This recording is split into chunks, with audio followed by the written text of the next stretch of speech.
नमस्कार दोस्तों, we are foodies में आप सभी का स्वागत है। आज हम बनाने वाले हैं पार्ले जी बिस्किट के साथ बनने वाली बहुत ही ज़्यादा दानेदार, मुंह में जाते ही घुल मिल जाने वाली मिठाई, जो मिनटों में बन कर के तैयार हो जाती है।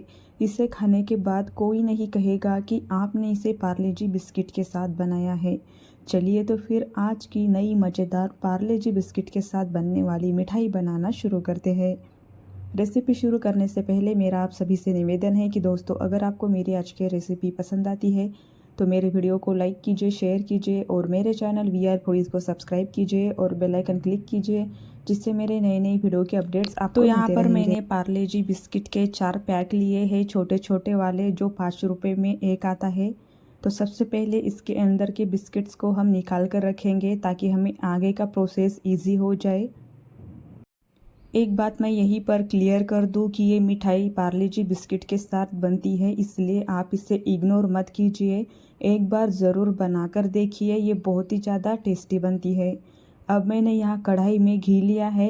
ये घी मैंने पहले भी फ्राई करने के लिए यूज़ किया था। घी को हमें अच्छे से गर्म कर लेना है। ठंडे घी में आप बिस्किट्स डालेंगे तो ये सॉगी हो जाएंगे, सॉफ्ट हो जाएंगे और हो सकता है कि घी में मेल्ट हो जाए और इस वजह से आपका घी खराब हो सकता है। इसीलिए यहाँ पर हमें घी को अच्छे से गर्म कर लेना है। उसके बाद हमें गैस की फ्लेम मीडियम हाई रखनी है और इन्हें हल्का सा भून लेना है। ये तुरंत ही डार्क हो जाते हैं, इसलिए हमें इसे तुरंत ही इस तरह से पलट कर दूसरी तरफ से भी हल्का गोल्डन कलर आने तक भून लेना है। बिस्किट को इस तरह से फ्राई करने से इनका टेस्ट और भी ज़्यादा बढ़ जाता है, तो इसलिए हमें इन्हें ज़रूर से फ्राई कर लेना है। तो अब हम इन्हें निकाल लेते हैं और जैसे जैसे ठंडे हो जाते हैं ये फिर से अपने आप क्रिस्पी क्रंची हो जाते हैं, इसी तरह से सॉफ्ट नहीं रहते हैं। तो इन्हें निकाल लेना है और बचे हुए बिस्किट्स भी हमें इसी तरह से घी में फ्राई कर लेने हैं। अगर आपको लगता है कि यहाँ पर घी का टेम्परेचर बहुत ज़्यादा हाई हो चुका है और आपके बिस्किट्स जल रहे हैं, तो आप यहाँ पर गैस की फ्लेम थोड़ी सी कम कर सकते हो कुछ सेकेंड्स के लिए।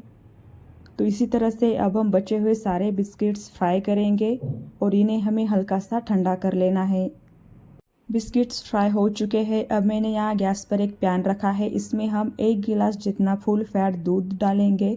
इसमें हम अच्छा सा बॉईल लाएंगे और फिर हम मीडियम हाई फ्लेम पर इसे कंटिन्यू चलाते हुए गाढ़ा करेंगे। इसे गाढ़ा कर कर हम इसी मिठाई में यूज़ करेंगे ताकि मिठाई में मावा का फ्लेवर आ जाए, इसका टेस्ट और भी ज़्यादा बढ़ जाए। अब ये बिस्किट्स हल्के से ठंडे हो चुके हैं। ये देखिए, ठंडे होने के बाद ये अपने आप इस तरह से क्रंची हो जाते हैं। तो अब हम इन्हें पीस लेते हैं। यहाँ पर हमारा दूध भी इस तरह से गाढ़ा हो चुका है, तो अब हम गैस को बंद करेंगे। इसे और ज़्यादा गाढ़ा करने की ज़रूरत नहीं है। अब मैंने यहाँ गैस पर दूसरी कढ़ाई रखी है। इसमें हम 1/4 बाउल जितनी चीनी डालेंगे, क्योंकि पार्ले जी बिस्किट्स पहले से ही मीठे होते हैं, इसीलिए मैंने यहाँ पर कम चीनी का इस्तेमाल किया है। इसमें ये मिठाई हल्की सी मीठी बन जाती है। अगर आपको ज़्यादा मीठा पसंद है तो आप यहाँ पर आधा कटोरी जितनी चीनी का इस्तेमाल कीजिए।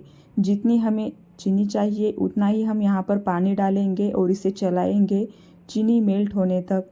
यहाँ पर बस हमें चीनी को मेल्ट कर लेना है। जब चीनी अच्छे से मेल्ट हो जाएगी तो हम इसमें गाढ़ा किया हुआ दूध डालेंगे और अब हम गैस को बढ़ाएंगे, मीडियम हाई करेंगे और इसे कंटिन्यू चलाएंगे। इसे कंटिन्यू तब तक चलाना है जब तक ये गाढ़ा नहीं हो जाता, थिक नहीं हो जाता। और फिर लीजिए, यहाँ पर हमारा दूध इस तरह से गाढ़ा हो चुका है, ये देखिए। तो इसे और ज़्यादा गाढ़ा करने की ज़रूरत नहीं है। अब हम इसमें पिसे हुए बिस्किट्स डालेंगे। ये बिस्किट्स पिसने के बाद इस तरह से थोड़े से पतले हो जाते हैं, लेकिन फिर भी कोई बात नहीं है। इन्हें डालेंगे और अब हम इसे कंटिन्यू चलाएंगे। इसे हमें कंटिन्यूसली चलाते रहना है, अच्छे से मिक्स कर लेना है और इसे हमें तब तक चलाना है जब तक ये अच्छे से गाढ़ा नहीं हो जाता, घी को अच्छे से छोड़ नहीं देता है। जैसे जैसे मिक्स होता है ये तुरंत ही गाढ़ा होने लगता है। इसे गाढ़ा होने में बहुत ज़्यादा वक्त नहीं लगता है। और फिर लीजिए, कुछ ही मिनट के अंदर ये इस तरह से गाढ़ा हो चुका है और इसने घी को भी अच्छे से छोड़ दिया है। तो इसे और ज़्यादा हम नहीं पकाएंगे, वरना इसके अंदर का पूरा घी बाहर आ जाएगा। तो अब हम गैस को बंद करेंगे और मिठाई को सेट करेंगे। तो यहाँ पर मैंने इस तरीके का डिब्बा लिया है मिठाई को सेट करने के लिए। इसे हम हल्का सा इस तरह से प्रेस करेंगे तो ये अच्छे से सेट हो जाती है। और अगर आपको लगता है कि इसके ऊपर बहुत ज़्यादा घी आ चुका है तो इसे आप चाहो तो निकाल भी सकते हो। और फिर लीजिए, इसके ऊपर इस तरह से सेट करने के बाद जितना भी एक्स्ट्रा घी आया था उसे मैंने निकाल दिया है। इस मिठाई को सेट होने में ज़्यादा वक्त नहीं लगता है। 10 से 15 मिनट के अंदर या फिर आधे घंटे के अंदर ये अच्छे से सेट हो जाती है। और फिर लीजिए, यहाँ पर हमारी मिठाई बहुत ही अच्छे से सेट हो चुकी है। तो अब हम इसे कट लगाएंगे। इसे देखने के बाद कोई नहीं कहेगा कि आपने इसे पार्ले जी बिस्किट्स के साथ बनाया है। और खाने के बाद तो इसमें बहुत ही अच्छा मावे का टेस्ट आता है, बहुत ही परफेक्ट बनती है ये। तो आप इसे एक बार ज़रूर से बनाकर देखिए, सभी को बेहद पसंद आएगी। साथ ही में बहुत ही जल्दी में इंस्टेंट बन करके तैयार हो जाती है।